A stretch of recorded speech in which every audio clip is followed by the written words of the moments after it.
Hello? Come in. Mr. Morgan, I'm so glad you could make it. How are you? My son.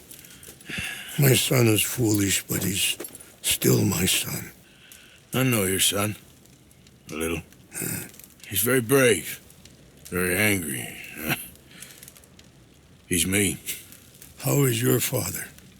He's dead a long time. He lived a lot longer than was good for any of us. My son probably wishes the same to me. I doubt that.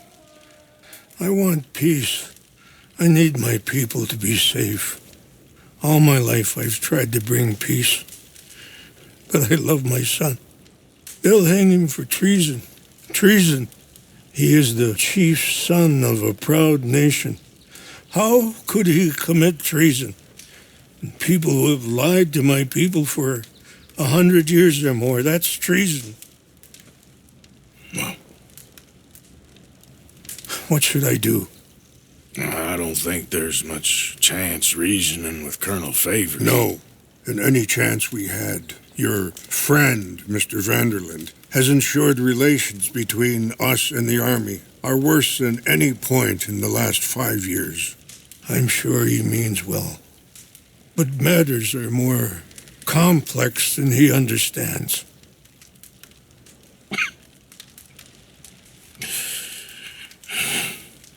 Me and Charles will try and rescue your son. No. Yes.